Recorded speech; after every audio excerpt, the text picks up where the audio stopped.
So hello again, our destination, New Zealand. This will be a 12-day, 9-night trip in March of 2023. Most probably the departure date will be March 4th, but still we are working on the details. So as I mentioned, the brochure will be on the website in a couple of weeks, and you'll all be informed once that is ready.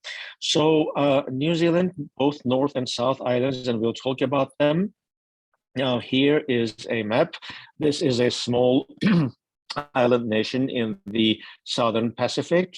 It has two main islands and more than 700 smaller islands surrounding the two main North and South Islands. It's a small country, as I mentioned. Population is about 5 million, and the area is about 103,000 square miles, which is more or less Colorado, the size of Colorado, state of Colorado, or less than, smaller than half of Texas, just to compare. And it's a part of the British Commonwealth. The country has the Queen of England as the monarch, and there's a British governor, and of course a constitutional monarchy, a prime minister, as I'm sure you well know, just following the news. The country New Zealand, it's Maori name, Maori, the original inhabitants of these islands. Aotearoa, land of the long white clouds. That means that is the original name given by the Maori. So we'll cover both islands, as I mentioned. Capital is Wellington here, just in the middle to the south of the Northern Island, and Auckland is the largest city. Now, we see here the Northern Island, just zooming into the map, and we will start our trip by flying into Auckland. Now it's 12 days and 9 nights. I said just flying there takes 2 days. So if we leave on 4th, we'll be there by the 6th of March. Now, just to remind, this is Southern Hemisphere, so the March of the year corresponds to our September. So it will be fall, the beginning of fall. It is one of the best times to visit New Zealand. Our itinerary will cover both culture and nature, the cities, the lakes, natural sites, as well as the cultural activities of the country. So it will be a very comprehensive one in a relatively short period of time. Now, Auckland, as I mentioned, that is the biggest city. It's about 1.4 million people, the population is. It's a cosmopolitan city, and about 1/3 of the population total is, as I mentioned, about 5 million people lives in and around Auckland. Now, most of the population is European, about 72%, and about 17% are Maori, the original inhabitants of the country. We'll fly into Auckland. We see the skyline, and here is the skyline at night. It's a very nice, human-friendly city. So we will spend our day first with a panoramic visit. This is from the opposite direction. What we see here is the Sky Tower here in the background. That is about 1,000 feet, a little bit more than 1,000 feet tall, and that's the tallest freestanding structure in the Southern Hemisphere. And what we see here is a little hill, Mount Eden and Cornwall Park. So our panoramic visits will include these locations, as well as here we see the aerial view of the Cornwall Park and Mount Eden. So we will have our panoramic visit upon arrival, and on our next day, one of the main sites that we are going to visit will be the Auckland War Memorial Museum. Auckland War Memorial Museum, this was constructed in about 1920s. That is after the end of First World War. So it mainly covers the First World War, and the monument here that we see, that is a cenotaph that was erected for the Anzac Day Remembrance services. Now, Anzac Day, now we need to remember that being a part of the British Commonwealth at the time, being a part of, actually just gained independence from the United Kingdom, its autonomy, we should say, they joined the First World War, and the Anzac Day, Anzac is an acronym for Australian and New Zealand Army Corps. So with the Australians, New Zealand soldiers, they joined the First World War at Gallipoli, if you remember. And the 25th of April, 1915 was the day that they landed at Gallipoli. So Gallipoli at the time, Ottoman Empire, today is Turkey, and on the 25th of April every year, also the same memorial service takes place in Gallipoli, and a number of not survivors anymore, but their descendants visit. And here too,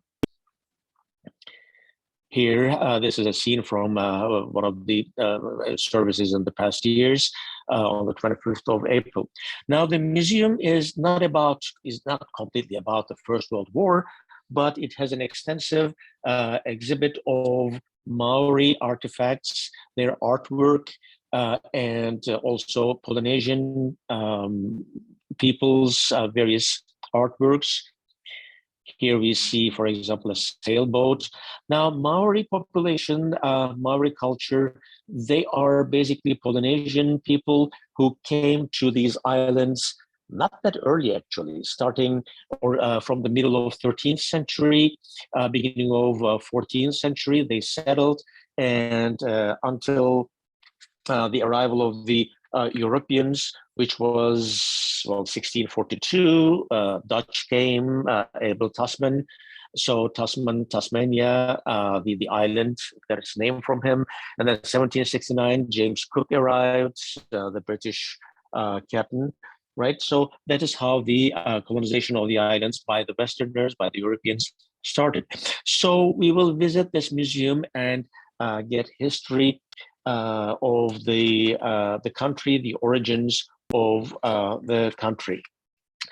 Also, other places that we are going to visit, this is Auckland Art Gallery, Toyotamaki, a very interesting modern building, modern architecture. It is being a national art gallery. It has the collection of national and international art. It has various exhibits, revolving exhibits. So we are also going to spend some time in this art gallery. Behind the modern facade, there is this classical structure, some of the halls that exhibit the local and international, mainly European art. This will be our day mostly in Auckland, and later in the afternoon from Auckland, we will drive into the North Island to here, Rotorua, the town of Rotorua. Now, Rotorua, this is an interesting town. As you see, this is not smoke, this is steam. This is Rotorua. The town is built over a geothermal hotspot. There are numerous natural vents, hot pools. So these are what we see here. It's located on one side of Lake Rotorua, which we're going to see in a moment here. This is all because of the volcanic activity. That geologically, Rotorua is in the middle of a volcanic zone, and it is the largest the volcano, and there are a number of extinct volcanoes, 4 major volcanic calderas that now contain lakes. So this Lake Rotorua is also one of the calderas, or one of the extinct volcanoes. And the volcanic activity is there, and the earthquake activity, as we know, in recent past also, there were a few earthquakes in the area and the down south, especially in Christchurch. We'll talk about that. So the geothermal activity shows itself in the form of geysers. Now we will see a number of them. The main one in the town of Rotorua. And this is one of the geysers over there. Geyser, the word actually, originally it's a Nordic word, which comes from the word meaning to gush, gushing water. And the original geyser in Iceland, if you happen to join or planning to join our trip to Iceland in June, this June, you'll see the original one. But nevertheless, these are also as big as the original geyser in Iceland. So in Rotorua, we are going to have the opportunity to visit this area, see the geysers, and get first-hand information about the origins of the geological formations of this area. Now, Rotorua comes. This is going to be a quite dense, quite packed day. On the one hand, there is this natural activity going on, geothermal activity going on, which we're going to visit. Here is another view of the geyser, one of the geysers actually, and sheep. That is another activity. Now, sheep farming, sheep raising, that is a big economic activity in New Zealand. If you like, land like me, I'm sure you're familiar with both Australian and New Zealand land. And we are going to visit the agronome farm and get information about the sheep types that they have in the country. This is a big economy in New Zealand, dairy farming especially. And here we will get information about, and we will be familiarized with the sheep. And here, the black-faced sheep, that is one of the main kinds, main types of sheep over there. And we'll get information about all different types of sheep and how they are sheared and what they do with the wool and the dairy farming. And we'll get information about the sheep economy in this area. And it is not over. Again, Rotorua is also well known for its nature. Apart from the geological activity, it is home to a number of endemic species. And we are going to visit the Rainbow Springs Nature Park to visit, to see and get information mainly about this little creature, kiwi, the locally endemic, bird of New Zealand, which turned into an icon of the country, and there's a demonym for the New Zealanders given by people. They call themselves Kiwis, as I'm sure you know. So we will get information about these birds, and they are flightless birds, mind you. Just they are actually related to the ostrich species, not flying, and but size-wise, of course, they are very small. And we'll get information about not only kiwis, but other endemic animals that are found in New Zealand. So that is not all. It is also Rotorua, the center of today's living Maori culture. Of course, Maori people, they are all around the country. They just are blended with the population and everything. But there are certain locations that they densely populate, and the Rotorua is one of those areas that they preserve their culture. This is a Maori village, a living Maori village that we are going to visit. We will get information about their arts and crafts, the historical part we will have seen in the museums that we have visited and we will visit later. But here we will actually see the demonstrations and how they still use the same techniques to produce those arts and crafts pieces. And we will spend some more time here. We'll be welcomed by Maori dancers. And this is called Marae. This is the main building of the tribal grounds. And we will be welcomed at a Marae. And there is this Maori greeting called hangi. Well, just that is traditional greeting of the Maori people, rubbing your nose and touching the what's that? Your heads. And but of course, because of the COVID restrictions, to be honest, I don't know whether this tradition is still going on. So we will see, and hopefully by then those restrictions will be over, and we will experience this Maori greeting. And we will see a demonstration of war dance, Maori war dance, haka, that is called. Here is another view of Maori haka.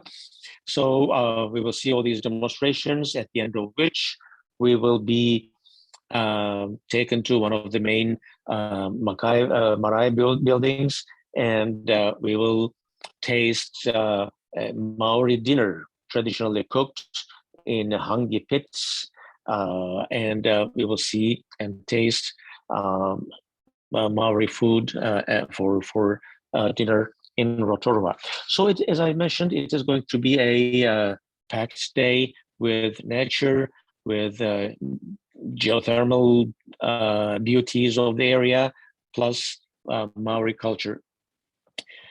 Now, after our day in Rotorua, we will fly to the southern end of the North Island. We will fly to Wellington, the capital of the country. Wellington is the capital and the second largest city of New Zealand. Its population, urban population, is about 200,000. With the metro area, it is a little bit more than 400,000 people. Here, let's see. So it's a medium-sized city with a harbor. It was built in 1840s by New Zealand company. Now, from the British and with the Dutch, when they started colonizing various parts of the world, they formed companies like, you already know, East India Company, West India Company, and New Zealand Company was one of those companies established by the British merchant that settled here and to facilitate the trade between the islands and Britain mainly. So this was the town of Wellington was established as a company settlement in 1840s, but then with the autonomy of the New Zealand in 1907, it grew bigger, and now it is, as I mentioned, a city of about 400,000 people.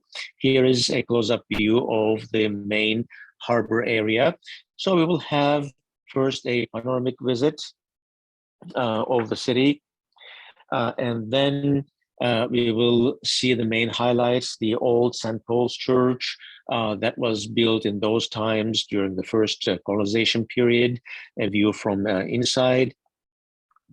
And also we will visit the National Museum of New Zealand, Te Papa Tagaruera. That is the national museum of the country, again with an interesting architecture, and it has cultural exhibits from various Pacific islands, from Maori people, as well as exhibits covering the local flora and fauna. The sea life especially is quite richly exhibited in this museum. So we will spend our day and night in Wellington, in the capital, and then we will say goodbye to the North Island, and we will sail to the South Island. This is a close-up of the strait, the Cook Strait, named after Captain James Cook of Britain, who the first British ship and the captain that came this way. So we will leave Wellington and we will take the ferry. Well, Blenheim will be our final destination, but the ferry will end up in a small town. And here is the ferry. It's a scenic cruise. It's a scenic sailing about a little bit more than 3 hours, actually, from Wellington to Picton, sailing through the Cook Strait. And we'll end up in this little town of Picton on the north coast of the South Island. It's a lovely little town, and that opens to the Cook Strait and Queen Charlotte's Sound. So once we arrive at Picton, we will change boats to a smaller leisure boat, and this is Queen Charlotte Sound, and we will have a dolphin cruise, seeing the sea life, dolphins and seals and various seabirds. So we will spend the rest of the morning with this dolphin cruise in Queen Charlotte Sound. And in the afternoon, we will end up in Blenheim, to the south of this town of Picton. Now, Blenheim, this area, this is the wine country of New Zealand. And this brings another dimension to our trip. Blenheim is the largest town in Marlborough wine country. Well, if you have tasted New Zealand wines, Marlborough, the name should be familiar already. Blenheim is, as I mentioned, a small town. It's the just gateway to the Marlborough wine country. But before visiting the wine country, there is one interesting location that we included in our program, which is the Omaha Aviation Heritage Museum, or Aviation Heritage Center. Omaha. This is a quite interesting exhibit of World War I and partly World War II planes restored in realistic settings. So we will just spend some time here getting information about the World War I planes and some, in those settings. And that is quite an interesting exhibit, I should say. And for the rest of the day, we will spend our time in the wine country visiting a number of vineyards and tasting wine, tasting foods. We will have lunch and dinner at different vineyards with wine tasting. So as I mentioned, this is March, so it is their fall. It is the harvest season. So that is one of the best times to visit the vineyards and the wine country, Marlborough. This is one of the vineyards, for example. This is Cloud Bay, one of the most well-known vineyards in New Zealand. And this is Herzog Winery, where we are going to have dinner before going back to our hotel. So this is our day in the wine country, in Marlborough, in Blenheim. Now our map changed. This is North Island, and this is South Island. We are in on the South Island now. Blenheim, the northern edge of the island. And from Blenheim, we will drive to Christchurch. And it is a pleasant pleasant drive following the coastal highway with nice views of the sea, of the ocean, I should say. And Christchurch was established in 1850s by Anglican English settlers. It was a trade town also, and it grew to a couple of thousand people. It has colorful streets, as we can see here, by the river Avon, and just street cafes. And at that time of the year, with pleasant weather, it's going to be really nice. Well, Christchurch is also known as the Garden City. It has a very nice botanical garden that we are going to visit. Just we need to remember that the town was established by British settlers from England. So just expect to see some English gardening here. That is going to be really nice. And River Avon, going through the town and punting on the Avon, one of the experiences that we're going to have in Christchurch, and one of the symbols of the city, Bridge of Remembrance, a monument erected in memory of those who died in the First World War and the Second World War. So we will spend our day in Christchurch, enjoying the botanical gardens and the river and the town itself. And from Christchurch, now we will fly into the mountains, from Christchurch to Queenstown. Now, as you see on the map here, the northwestern part of the island, that is, there's a mountain range here. The northwestern coast is, especially the southern part, is the coast of fjords.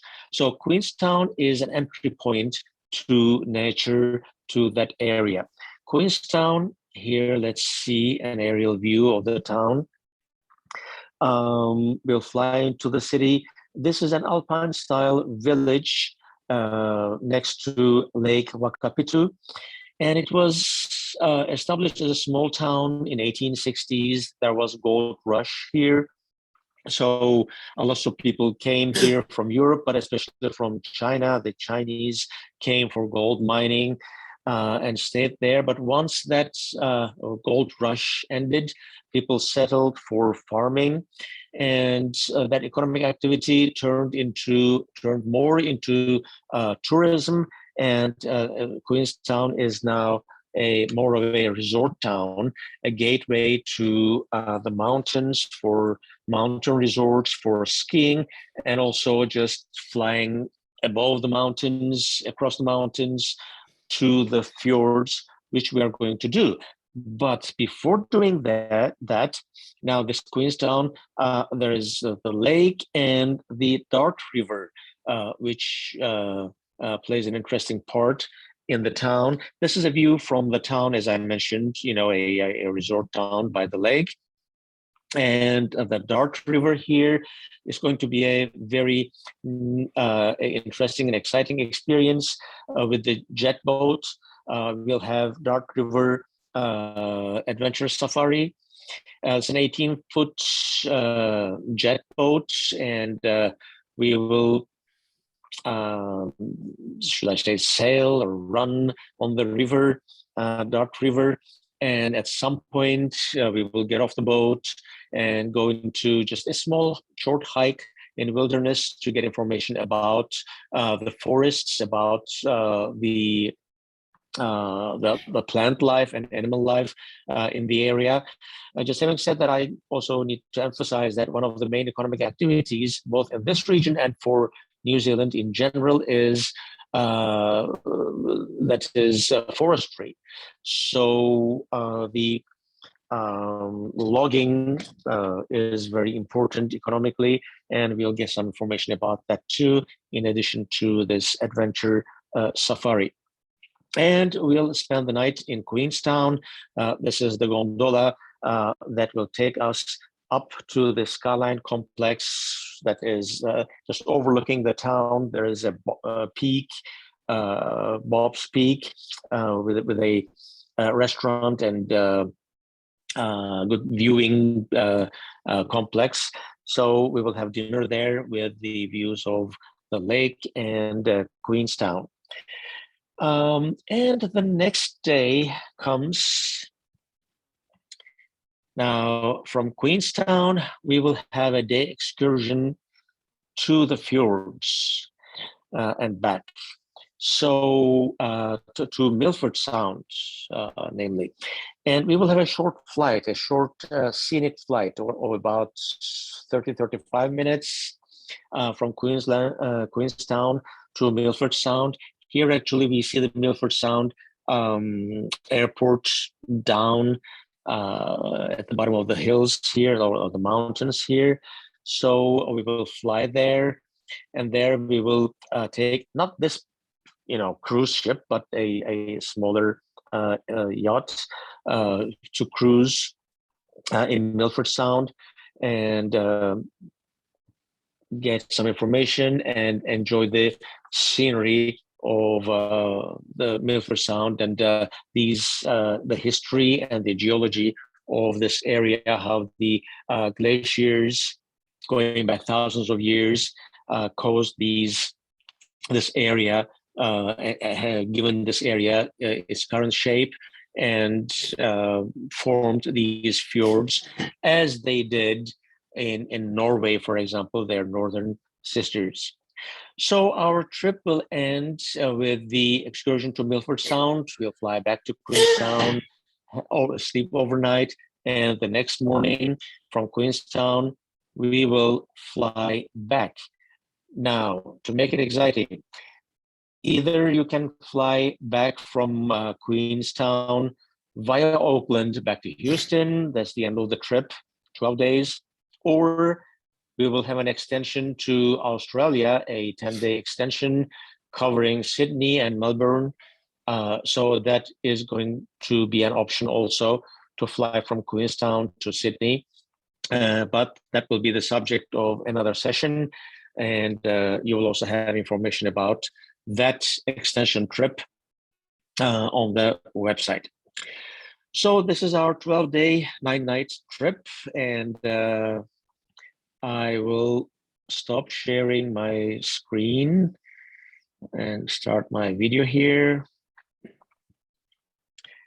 And as I mentioned at the very beginning, this is going to be a very comprehensive and exciting trip, bringing together the culture of the country, from Maori culture to today's blend of Maori, West European, and Asian.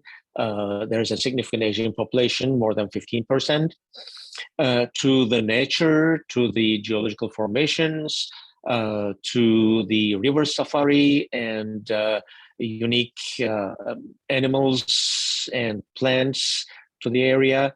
So we will cover, and of course, the wine country. We shouldn't forget that. So we will cover the whole of the country in 9 days and 9 nights and 12 days. If you have any questions, please do ask.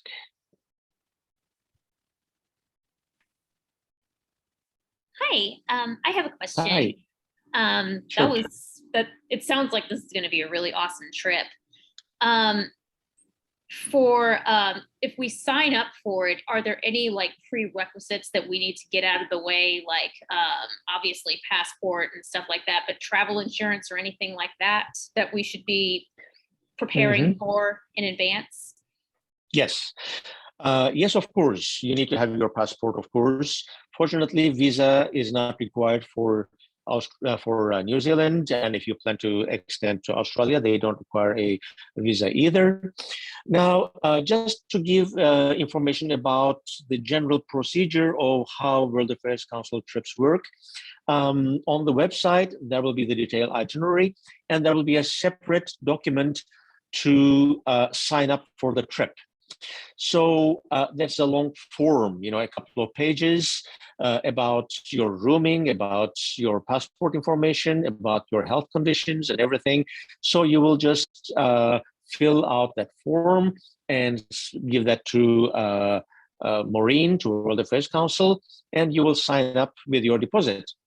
Now, once we make sure that we have our group and trip is operating with a certain number of people, then we have another session to give information about all those items that and more that you ask about.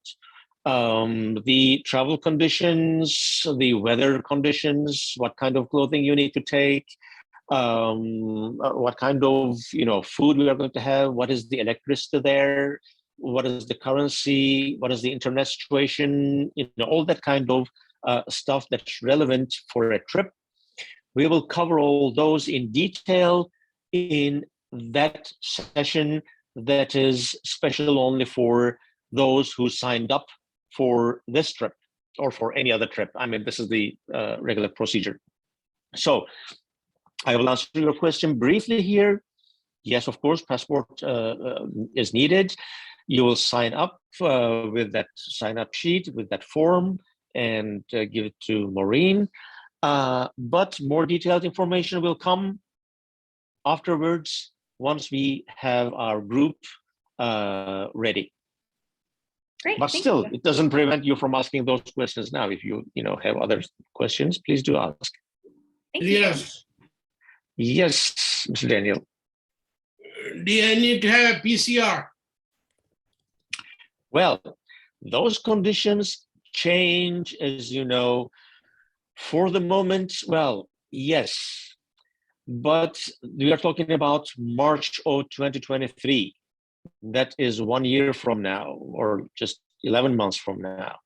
So by then, hopefully the conditions will change for better. So whatever I say now, it won't be correct, I'm sure.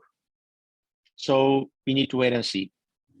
And for US too, I mean, even if New Zealand, doesn't require a PCR test, as of today, on the way back, United States still requires a PCR test, as we did in the previous trip. So it is still the case, So there is a question about what's the estimated cost for trip. Please check in about 2 weeks, and you'll also be notified by email about this. But on the website also, you are going to find not the estimated cost, but the actual cost of the trip, let's say in about 2 weeks. Yeah, so once we get all of the, kind of like the logistics worked out and we get the final price, I'll send, everyone an email just so everyone's aware, like, hey, the information is on the website. That way, we have that current information. But yeah, I'll let everyone know. That way you're not just like sitting around, looking at the website constantly, but no, I'll let everyone know for sure. Mm-hmm. Yep.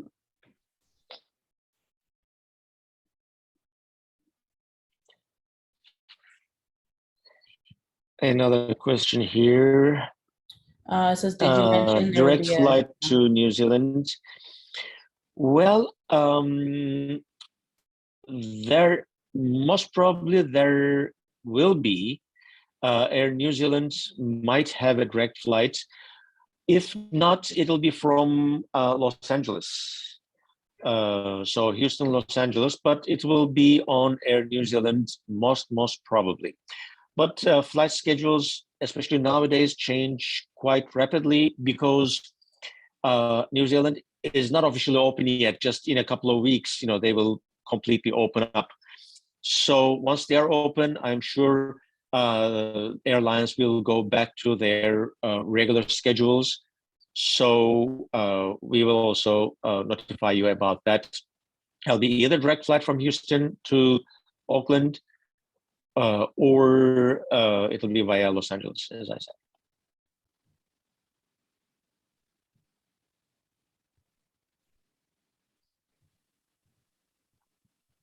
Australia will follow New Zealand trip. That's correct. Yes. So those who will do on the New Zealand will fly from Queenstown to Auckland to Houston, and those who will continue to Australia will fly from Queenstown to Sydney, Sydney program, and then Melbourne program, and then fly back.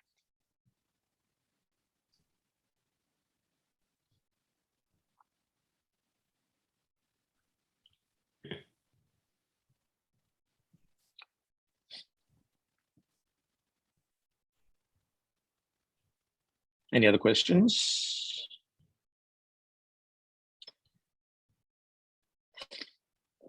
So it looks like these are all the questions we have for now.